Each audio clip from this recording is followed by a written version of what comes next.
Good morning, people. Tev's back again with another live, man. Yeah. Today, I'm gonna be checking out some DC news, man.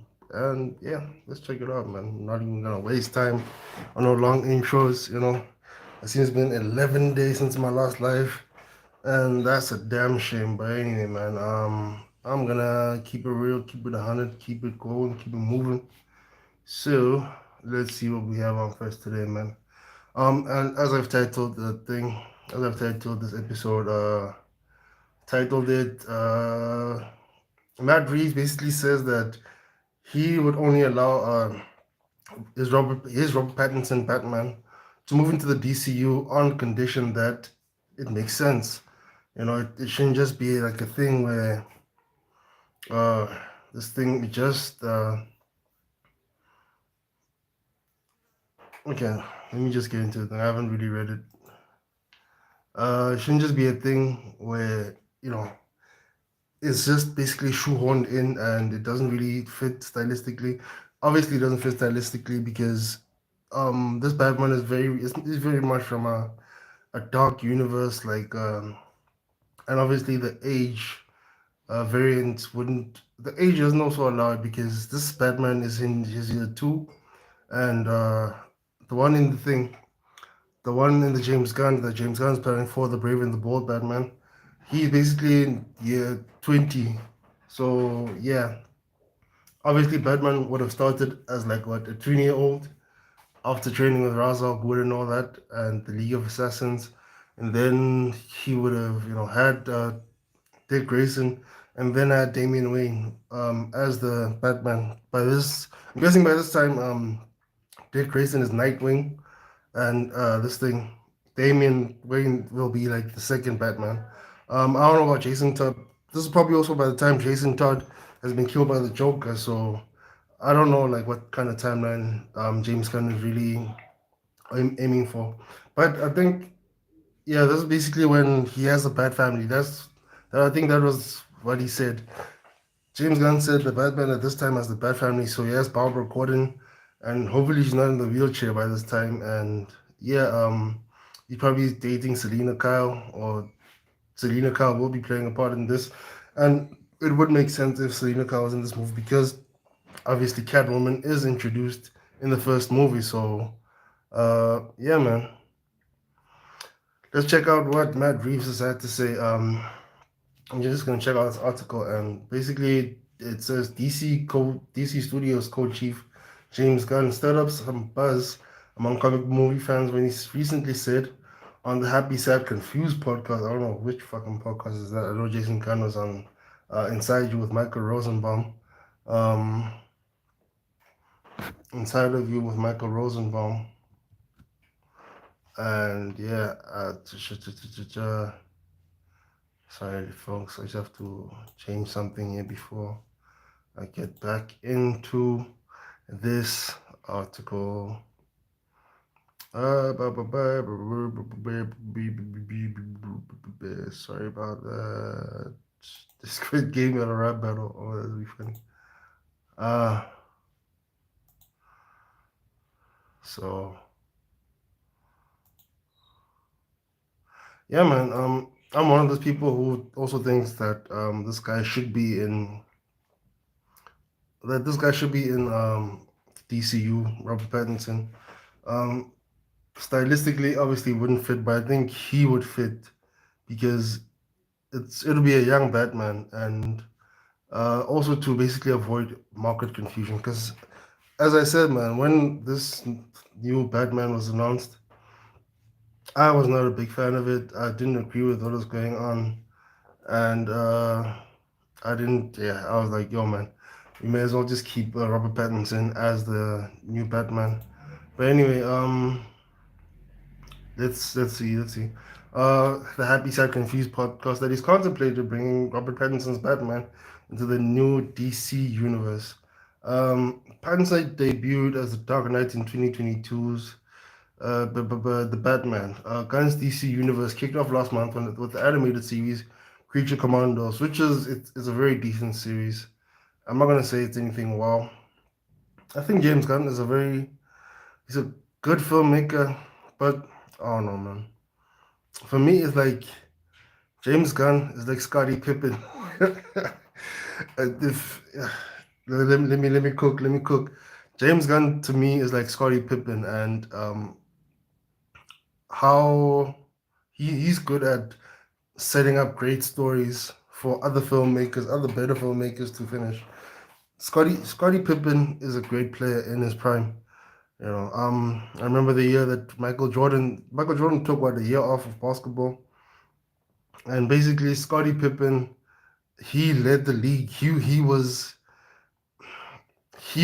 what Michael Jordan was to the Chicago Bulls when Michael Jordan wasn't there. And I feel like James Gunn basically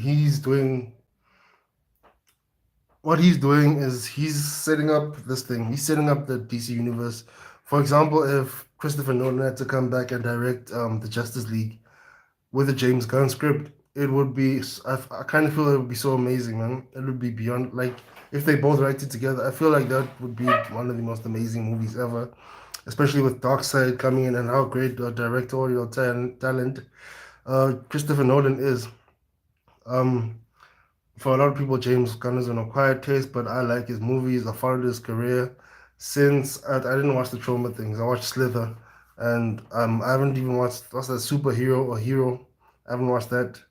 Um, yeah, I feel like James Gunn is he's Scottie Pippen, man, and he needs Michael Jordan, bro. Like he just needs that other director who's so mad visually and could actually pull off something that he can't, man. So I kind of feel that he will set up this DC universe, and he should be gracious enough to let another director direct some of the bigger movies, man, like the Justice League movie and this thing.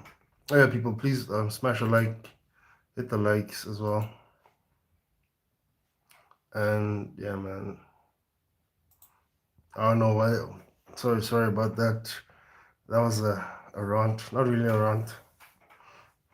It was a side note. Guns DC Universe kicked off last month with animated series. Yeah, because I was saying, Creature Commandos wasn't as good as I thought it could have been. It had really good moments. It had really great moments. Even this last episode, it was a very heartbreaking moments, and it kind of it brought more into focus what he was trying to do with the whole gods and monsters thing. But yeah, man. Sorry, let me get back into this. I keep on. I should probably make a video about the creature commandos, but I don't think I am gonna do it. I don't know why. Because obviously, when I'm talking about this, yeah, it's clear to me that I feel really strongly about the gods and monsters thing. That it could have been. It's like I see where he's trying to go with it, but I kind of feel like he didn't do it as well as he could have.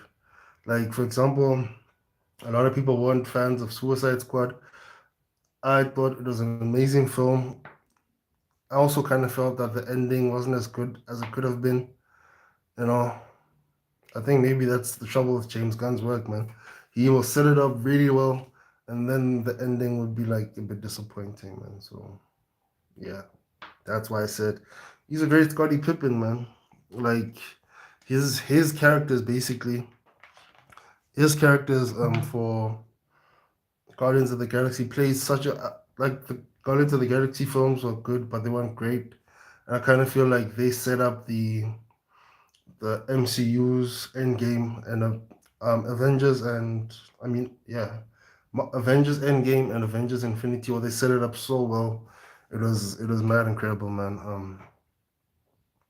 And yeah, he's someone who he's like in soccer terms, he's like the Zidane or the Iniesta, the Xavi, someone who like sets up the pass, but who is an absolutely brilliant player that you absolutely need on your team. You know. Anyway, man, shit. I feel too strongly about this, man. Let me just get some water.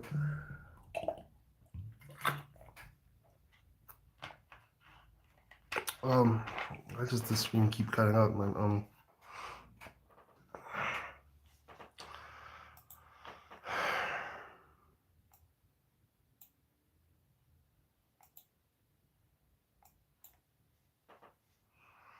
Okay, okay, okay.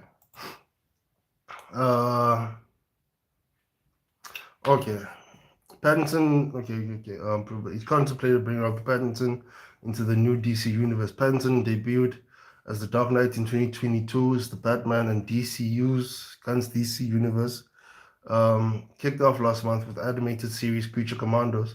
Although many are viewing his Superman film as the official launch pad this July, Pattinson's Batman exists outside the DC universe, at least for now. And I've contemplated the idea, said Gunn, when asked about formally bringing Pattinson's Batman into the DC universe. Although the director clarified, I contemplate everything and I talk about everything, and as you should, because this is a he's taking on a monumental task, man, of trying to basically catch up and overtake the MCU. He's doing a lot. So, and I kind of feel like he's a perfect guy to be doing it, man.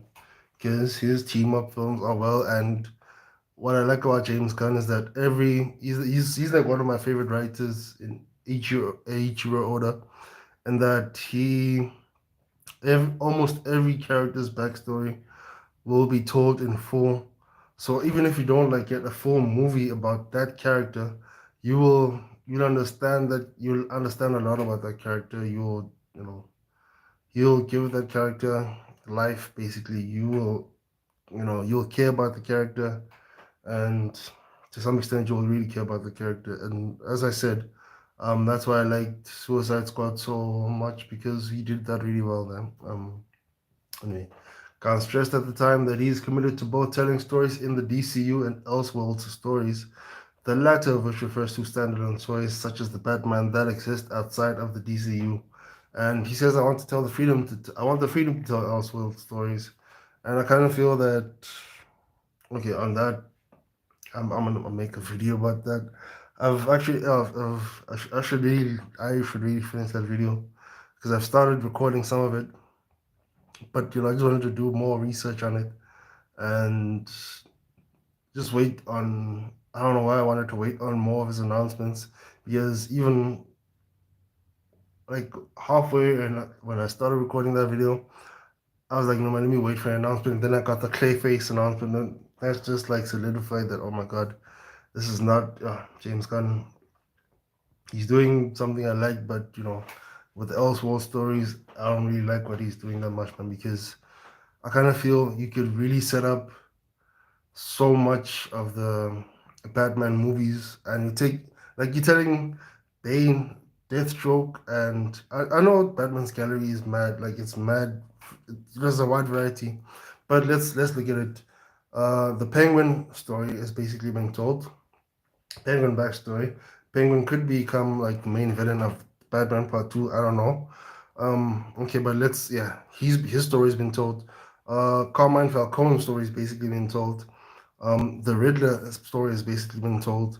Um, so that's three off that we've seen, and the three that have been confirmed right now: Bane, Deathstroke, and basically Clayface. So that's six projects based on Batman villains, which have been, you know, which are basically announced, and that's even before we have the Batman movie. Like who's gonna be the bad guy of the Batman movie? Because it's clearly not gonna be a thing. It's clearly not gonna be an origin story. So we're not gonna. We probably might not even have Ra's al Ghul as the bad guy, and you know, I kind of feel that Deathstroke, Bane, Clayface, those are the more science fictiony villains that James Gunn has been talking about when he says he wants to make it like the comic book villains of the Silver Age, comic book movies of the Silver Age, which are more science fiction based. Bane would be a good one for that. Clayface would be perfect for that. I don't think he's gonna do King Shark because he's already used King Shark in this thing. He's already used King Shark in the last episode of Creature Commandos, meaning that King Shark is probably going to play a bigger role in Creature Commandos. Dr. Phosphorus is already in the Creature Commandos. That was a nice that episode was very nice, especially the Batman reveal because Dr. Phosphorus is overpowered and Batman captured him. So that's quite dope, man. Uh, I don't know. Anyway, man, I should really just finish that video. Um, I keep getting sidetracked with this. Let me focus on this article. And I think Matt Reeves should just stop it, man. Like, just let James Gunn do what he wants, and just if you're gonna make a movie, I don't think, to be honest, I honestly think that Batman Part Two is not gonna come out. Um, if it does, it's probably gonna be about Hush, and yeah, I don't know if Hush really translates well. Is gonna translate well. Um, he would suit he would suit Matt Reeves' universe down to the T, but I don't know, man. Um, so what does the Batman director Matt Reeves think about having his star make the jump into Gunn's DCU? And the filmmaker recently spoke to Happy, Sad, Confused about the topic of the Golden Globes. It really comes down to whether it makes sense. Hey, this podcast, who is this podcast, man? Because they seem to have a lot of clout talking to all these fucking directors. There was a story I wanted to tell, the epic crime saga, and it's been important to me that to play that out. And James and Peter have been really great about that. They're letting us do that. And what the future brings, I can't really tell you. I have no idea. My head is down right now on getting the Batman Part 2 shooting, which is the most important thing. You know, I don't doubt that Matt Reeves is a great filmmaker, but as I said, I kind of feel this shouldn't be about him. I know a lot of people when the news came out that Batman Part 2 was delayed again, they kind of felt that James Gunn was, I mean, they kind of thought that either James Gunn or the executives at DC were kind of holding it up in order to have the whole thing fall apart. And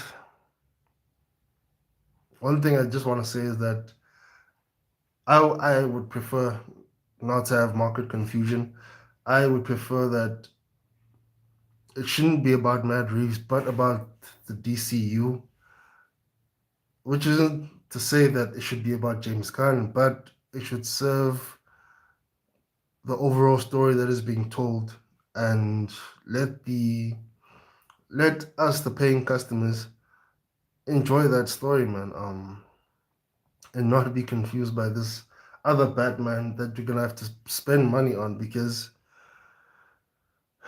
I feel that we should basically be focusing on one Batman who is going to be telling this story and this thing and yeah, have that Batman integrate into the Justice League, integrate into many other films, like because to me Batman clearly is the most popular comic book character in the world, most popular comic book character in history. Spider-Man comes a close number second, but I kind of feel this Batman. I understand why James Gunn is trying to push it, down the line, have it wait a bit, because we have been overfed Batman, we have been overfed the Flash, especially with the TV series for 9 years. And one thing I like about Marvel is that they avoided that market confusion. They did not have any of the big characters on TV shows. And I kind of feel that the reason why The Flash took so long is because the Flash series was concurrently running while they were doing the Flash movie. And it kind of made it hard for any director. Like, I kind of feel that's why a lot of directors that come onto the project and every time they see anything from the Flash series, it would discourage them, man, because the Flash series was also very focused on telling a very, well-rounded story about all the Batman villains, all the Flash villains. Sorry, um, and it was like, okay, for any director who was coming onto the project, they'll be like, okay, what am I gonna do here now? Let me make a Firestorm villain or Gorilla Grodd or I don't know, man. Any like Zoom. Let me do a Reverse Flash movie. It had been done. It had been done recently. Not probably not as well, but faithfully. That was for damn sure. It was done faithfully on the TV series, which it would have really detracted from what they were trying to do. I kind of felt that any director who really wanted to do something should have just done it anyway. But you see Andy Muschietti in terms of trying to have his Flash be original, be new, be fresh.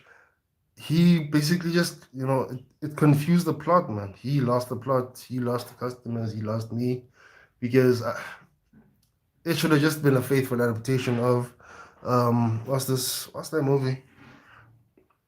The Flash. Which what is that name? What's the name of that movie, man? Um,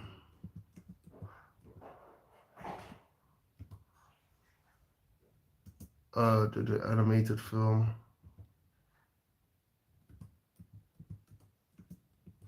Flashpoint Paradox. Yeah, man. It should have just been a faithful adaptation of Flashpoint Paradox, and I would not have minded, bro, because Justice League, the Flashpoint Paradox. Yeah, man, because what I feel is that that movie came out in 2013. This movie came out in 2023. What, 2023 or 2024? It was animated.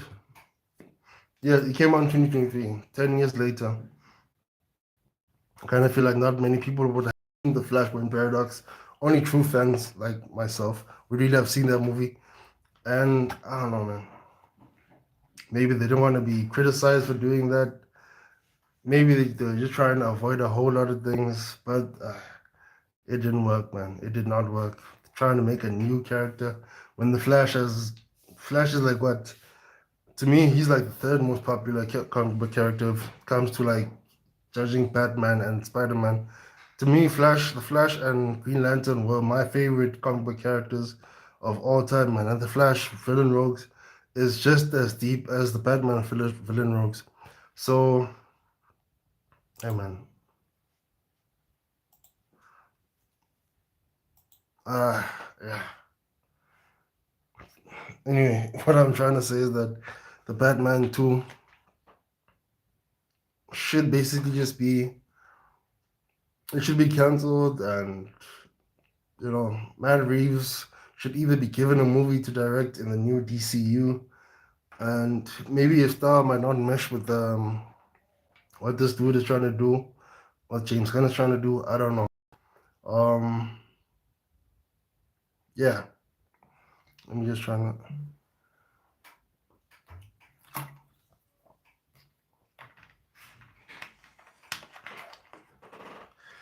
Okay.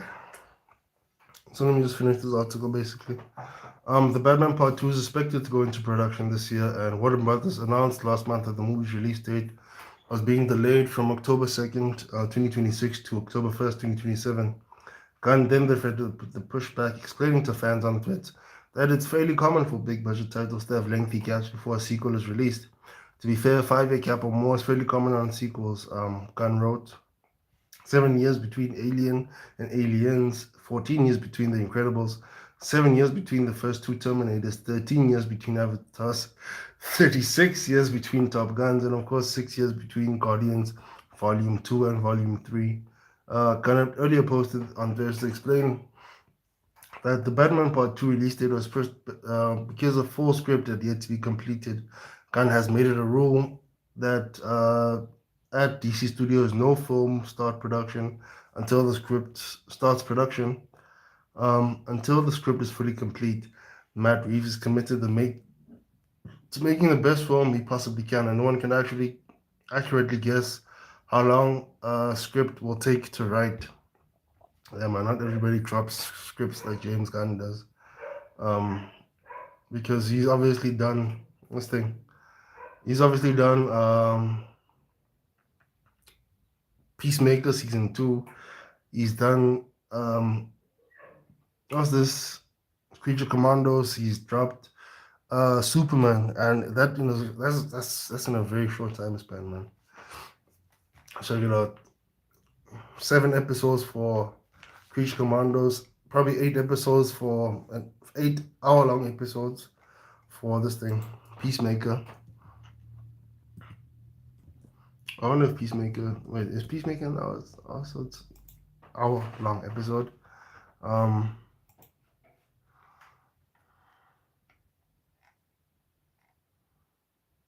Okay, 39 minutes to 47 minutes. Yeah, not everybody can drop like James Gunn. While the Batman 2 will not be part of DCU, it is still being developed under Gunn's DC Studios banner. And yeah, Matt Reeves committing the best film he possibly can, and no one can accurately guess exactly how long a script will take to write. Once there is a finished script, there is around 2 years of pre-production, shooting, and post-production on big films. Big films do take a long time to make. That's why this dude was able to make The Conjuring 2. James Wan was able to make The Conjuring 2, and he was able to make this thing as well, Aquaman, and drop them in the same year. It was brilliant for him. Okay, on to some other news. What the fuck? Why am I locked out here?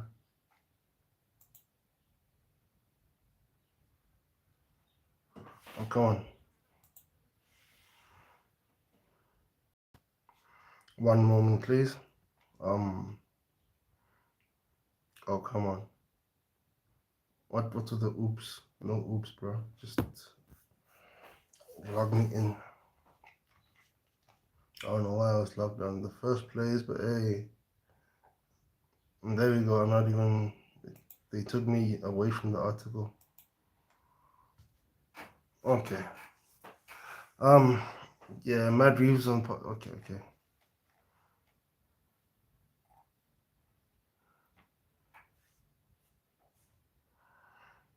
Okay, man.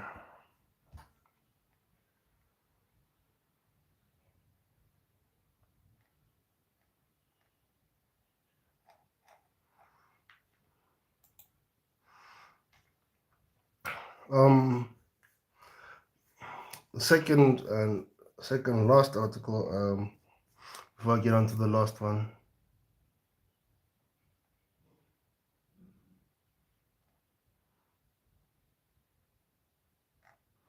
Resurrection Man. Resurrection Man looks very dope, man. Can you imagine if this guy made a movie on it? Who's this dude who's directing the Clayface? If Mike Flanagan made this thing, Resurrection Man, it would be very dope. Probably Ryan Johnson could do it pretty well as well, because it would be something similar to what he's done with Looper, which is one of my favorite films. Okay, just can I just get a second?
Okay.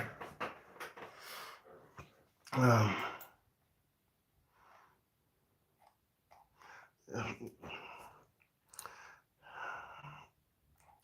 okay, Resurrection Man. You know what? Sorry about my reaction was to the finale of the. I'm like looking at this DC film news on Twitter, following great account. DC film news on Twitter. What do you think about the season finale of Creature Commandos? Did the landing stick? Did it stick the landing? And hey, man, Uh,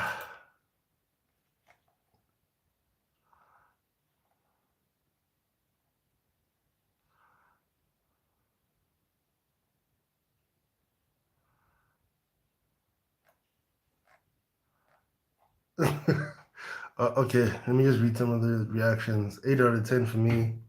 Um, Very emotional and left a lot of room for future stories, but also felt underwhelming in some areas.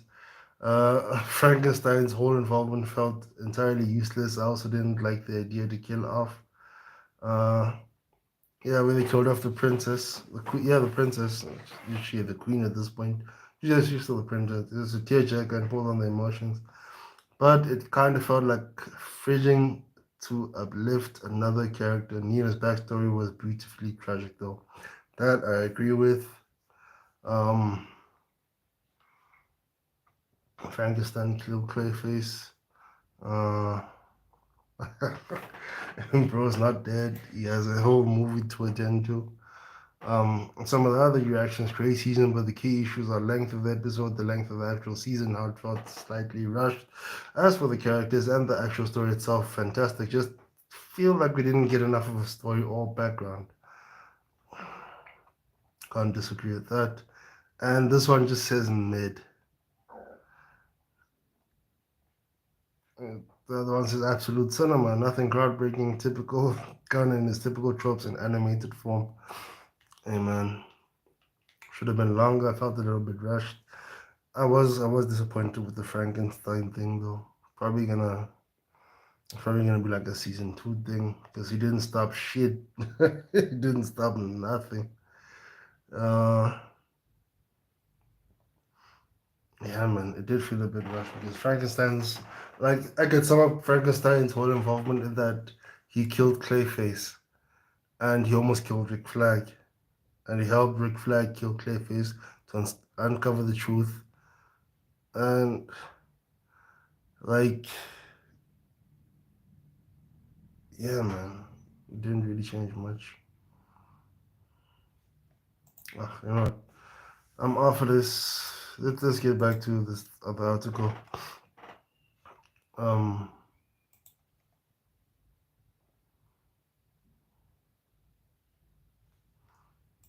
Technical issues once again, people. Despite claiming he's still attached to direct the Brave and the Bold for DC Studios, filmmaker Andy Muschietti has confirmed that he and James Gunn haven't spoken upwards for a year. And my advice for that, before I read this whole article, just call him, bro. Just he's done probably with the Superman thing. He's just chilling. Probably I don't know. He's probably just taking a break from all of this madness. But just call him. Say hi, what's up, have a drink, invite him for dinner. It really isn't that hard, bro. The news that unlike your friends with Guillermo del Toro, bro. Guillermo del Toro is like the fucking legend in filmmaking. Like, you know, have a dinner with Guillermo and James and have it be a fantastic dinner, man. Anyway, the news that Andy Muschietti would direct The Brave and the Bold came shortly before The Flash raced into theaters.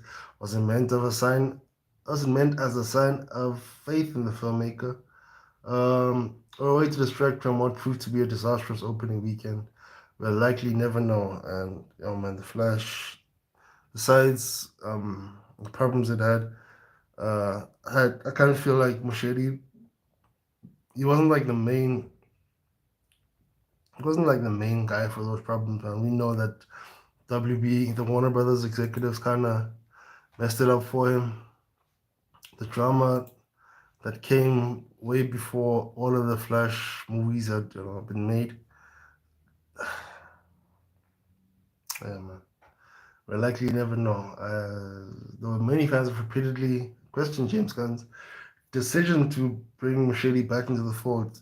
Muschietti, one thing I don't want anyone to get it twisted. Muschietti is a brilliant filmmaker. Mama is a great film. It It was so good. It's ridiculous, man. So stop fucking with Machete. Machete is a very good filmmaker. The director may fare better no longer forced with under continuously changing Warner Bros. Regimes, but whether he's the right person to tell this Batman and Robin story is up for debate. Another quote has been translated from a recent interview Mushidi did, and well, it doesn't go particularly well for the filmmaker still taking charge of Brave and the Bold. I've had a conversation with James Gunn and about the story concept and what we haven't talked about since before Superman began filming.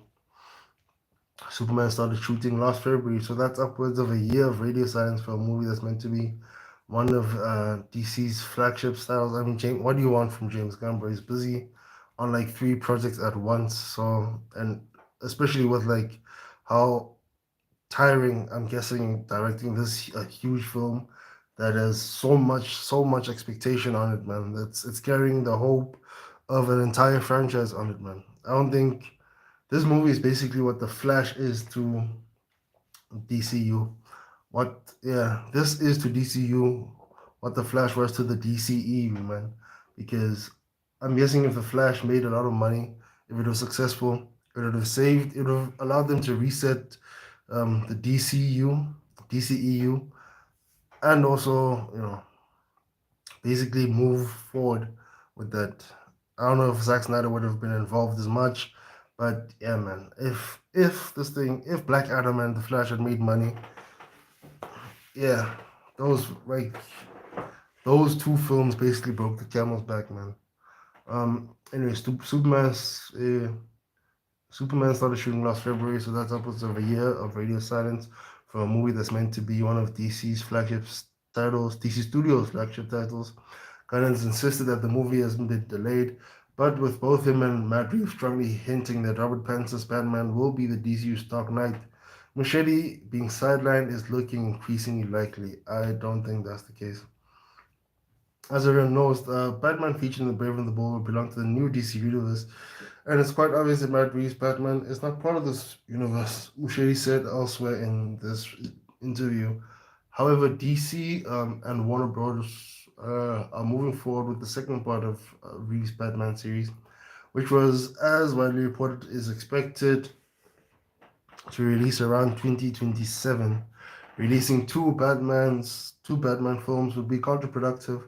What DC is doing is creating a strategy to ensure the two films don't conflict with each other. Regarding my involvement in the project, there are good intentions for now, and they want to do the movie with me, and I want to do it as well. I'm eager to work on the film, and we are talking about the story and the tone. And as noted when we first shared these remarks, comments like the good intentions for now seem to suggest that Muschietti is growing frustrated, downright unsure whether he's still attached to Helm the Brave and the Bold. Oh man, you just directed like The Flash, even if it was a failure, you could get a project greenlit like that. It's still hot, but you just make a movie.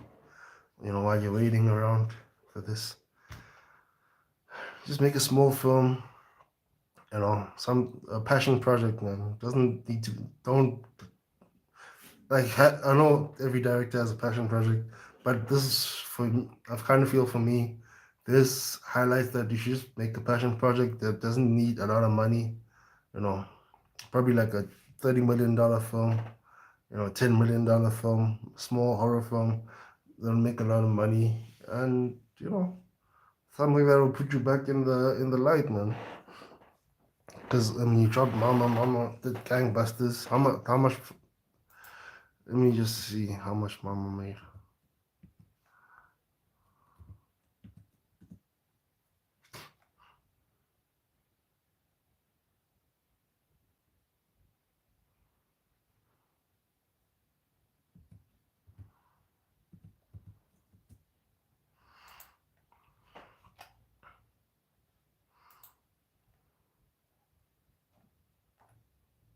Yeah, man, Mama made $148 million, and then obviously he went down to direct it.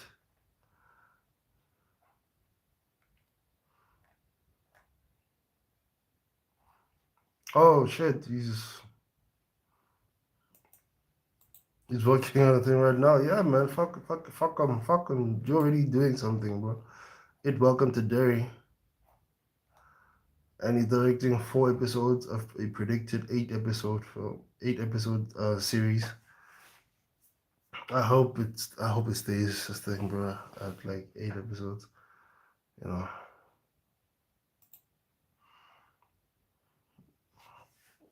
Man, I just think this report is very misleading, man. Maybe Andy's just trying to clickbait some controversy to bring some more attention to this it series that he's working on. It's a weird, and let me just carry on this article. It's a weird situation, that's for sure, and some clarification from DC Studios and Gunn is long overdue. Still, while he's also kept silent like Gal Gadot and Wonder Woman, of course, it appears there are some things he won't take to social media to comment on. And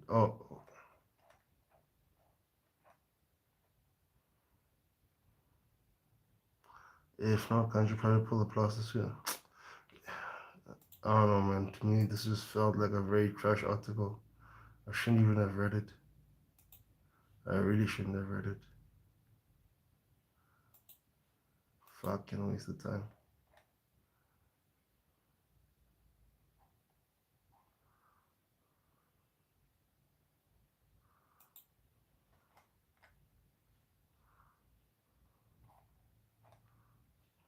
It is fucking ridiculous money, man. From 40 million, it made 704 million. It's just like, yo,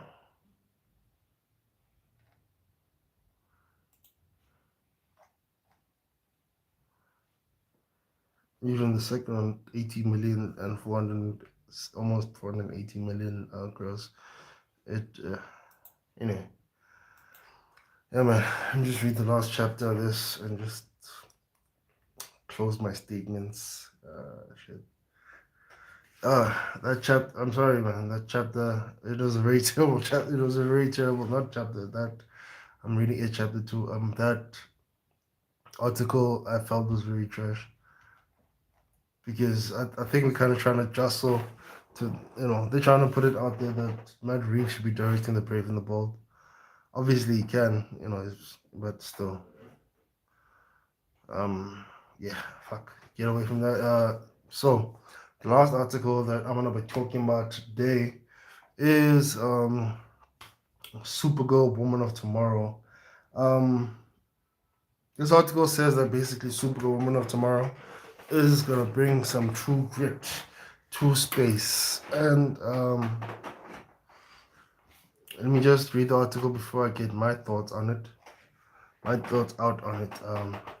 Even though Superman is still 6 months out from its release date, development of the DC Universe's second film is already picking up steam.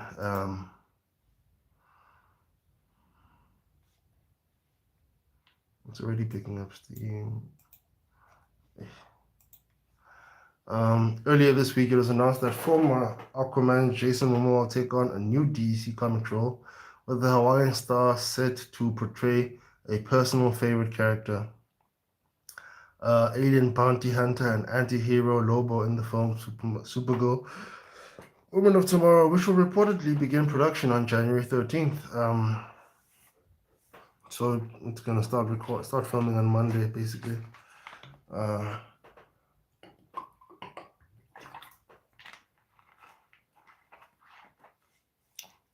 yeah.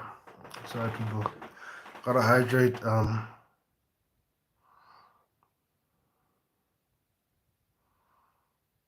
Shit. The fuck. Okay. Momoa joins a cast that includes House of the Dragons Millie Alcock as the titular character, also known as Superman's cousin Kara Zor-El, with the film set to adapt the acclaimed comic book miniseries of the same name. Um, the Loba character does not appear in the Woman of Tomorrow comic, so the casting suggests that some changes will be made to the story, but fans can still look to the comic's own surprising inspirations for insight into what to expect from the film. And the writer of the comic, Tom King, who also now works in a creative circle at DC Studios, has frequently described Woman of Tomorrow as being inspired by the Western film's True Grit. It's also a very good film. Despite the comic's outer space setting and other fantastical elements, the influence of the more gritty stories shines through. Emilia Clarke.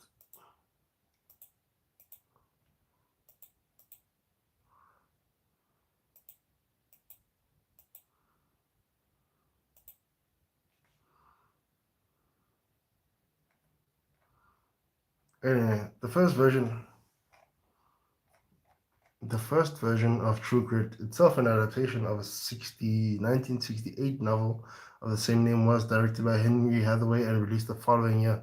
In 2010, a remake directed by the Coen brothers was released, and both films take place in the late 1800s and follow teenager Mattie Ross, Kim Darby in the original film, Haley Steinfeld in the remake, who hires U.S. Marshal Reuben Rooster, Jay Cogburn, John Wayne, and Jeff Bridges. I mean, yeah, two of the best actors around. Uh, Hunt down and capture Jeff Cheney, Jeff Corey, and Josh Brolin, the outlaw who murdered Matty's father. For their mission, the pair are joined by Texas Ranger LaBeouf, Glenn Campbell, and Matt Damon, who initially clashes with Matty before developing mutual respect with her. Both versions of the film are critically acclaimed and accrued large numbers of accolades, with Wayne, Steinfeld, Bridges all being nominated for Academy Awards in their respective performances, and Wayne winning for the best award for Best Actor. And John Wayne, yeah, man, both films are awesome. Bro, I'm not gonna lie, both films are fucking awesome. Supergirl, Woman of Tomorrow also follows a young woman alien, Ruth Mary No, to be played by Eve Redley in the film, whose own father was murdered by Krem of the Yellow Hills, Matthias Schoenaerts, a corrupt agent of the planet's king. Ruthie hopes to hire a mercenary to help attract Krem, um, so she can kill him. When one of the would-be employees strikes Ruthie and attempts to steal the sword Krem used to kill her father, he is dispatched by Kara. The heroine has traveled to the alien planet so its red sun would decrease her superpowers, allowing her to get drunk on her 21st birthday. It sounds cool, man. It sounds funny. Impressed by the power and skill Kara shows, even while intoxicated.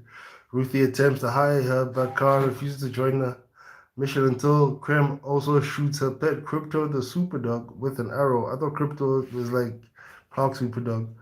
Maybe she just took Crypto, with just like, hey, I might as well take my dog, go get drunk.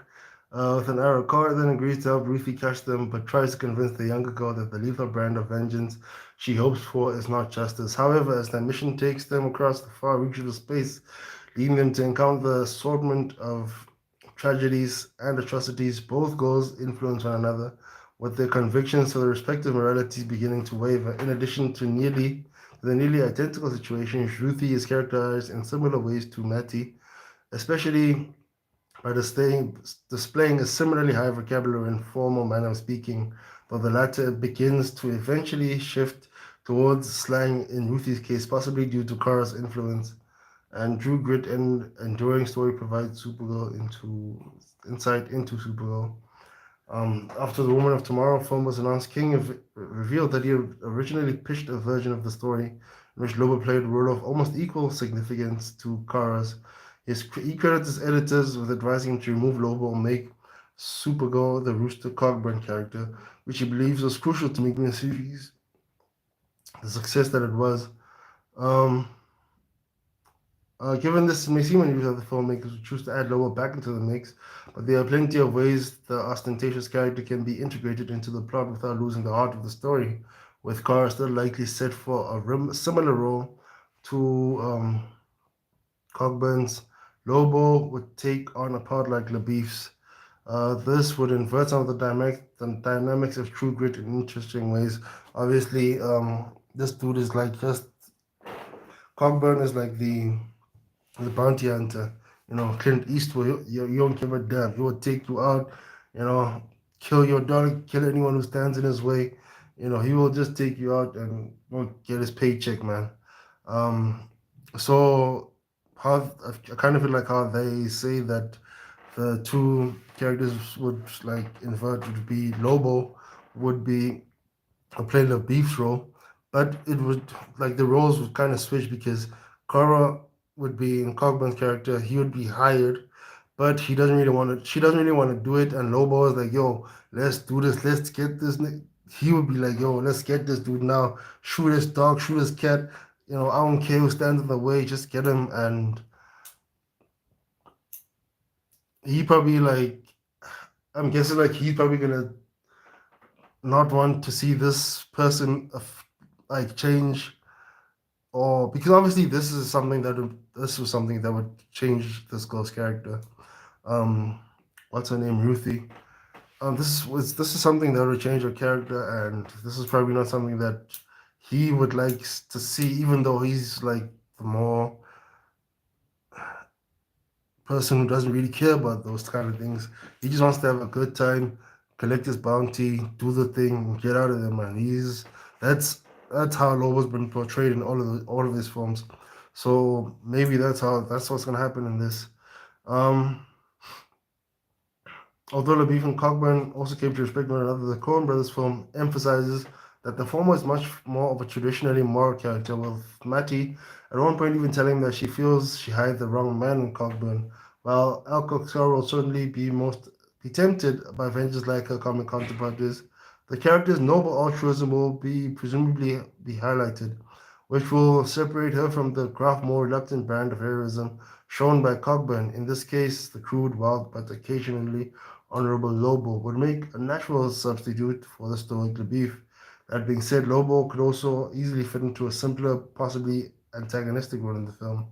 Instead of placing some of the minor outlaws in other films that support Krim throughout the comic, but however Momoa's characters fits in the possibility of seeing a space-based superhero that doubles as a true good homage is one of the several aspects of Supergirl Woman of Tomorrow that make it one of DC's most intriguing upcoming projects.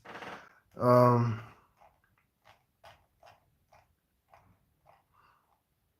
okay, man. So what I from what I saw from this thing, man. Yeah, man. Some dramas. Oh, fuck. What I thought about when I just saw this article is that this thing.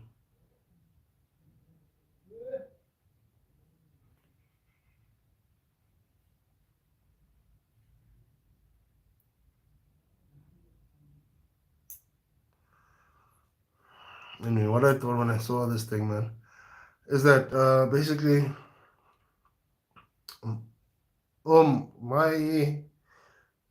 my thinking about the Supergirl is that she's more of a. I've seen many iterations of Supergirl. I've seen the animated one recently. I've seen this thing that has also been shown. What's it called? The series Supergirl, and this thing, the one that was in the Flash most recently. And my I don't really know that much about Supergirl. I never read as much comics about her, but I kind of feel like her portrayal from the Flash film was the one that was most faithful to the old series. So I kind of feel like when when I saw this and it says that it will bring true grit to space, all I thought is that this thing, the portrayal would be like a very spiky Supergirl, like one who's more ready to kill, more ready to hurt, more ready to get down than compared to Superman. So I don't know. Maybe that's what she's going to do, but she doesn't want to do it because she sees this girl's arc. But that's what I just said about Lobo earlier, man. I thought he was just like someone who doesn't really care. As long as he's just hired to do something, he's down with it, whatever, man. So I don't know. I don't know. But one thing for sure, this movie is gonna be hectic. It's gonna be hectic, man, and it's gonna be obviously it's gonna be a road film. I don't know how they're gonna travel, but hey, I look forward to seeing this. So yeah, man, that's all my news for today. I don't know if I don't know if I'll drop anything later. Um, yeah, I think that's it for me today, folks. Yeah, man. I usually try and end these with a positive message. Um, so as I said, as I usually do say, take care of yourself, take care of your family, take care of your friends, you know, but in that order. Exercise, eat well, sleep well, work hard on your dreams, goals, and ambitions, dream well, try to relax, have a holistic approach if it works for you. Also that's I think that's what's very important. Do what works for you. Sometimes we try and overreach ourselves, and that is not really always what's good for us, man. So yeah, my positive message, you know, love yours, love yourself, take care of yourself, reach for those dreams. Nothing is impossible. Take it one day at a time. It gets harder, but it gets easier. But that's the thing. You have to keep doing it every day, man. And yeah, a lot of these times I think these messages are for myself, but a lot of people have inboxed me saying they like the messages. So I'm gonna just keep that on rolling, man. And thanks for subscribing, thanks for liking, thanks for watching the videos. I wouldn't be doing this thing without you. Thanks for the encouragements. And yeah, man, keep on trucking, keep on moving. I don't know why. Every time I record, I really have to sort this out. Um, yeah, I don't know if I'm hoping to drop a thing. I'm hoping something happens today. That's good that I can drop. I don't see any other news. And oh yeah, I also pray for all the families and loved ones, for all the families and people who got hurt in the LA fires, man. I hope that situation ends really soon. And I know a lot of people out there in LA not as rich as not as well off as some others. So they having a hard time in they're having a really hard time during these times. So I pray for their families. I pray for them. I hope their dreams and ambitions come true as well. I hope their health and wealth also comes true. So yeah, man, that's it from me today, bro. Um, please like and subscribe again. Tell your girl, tell your brother, call your whole crew and tell each other. Teb's making videos, man. So yeah, that's it from me. I'm gonna see you guys, man. Keep on.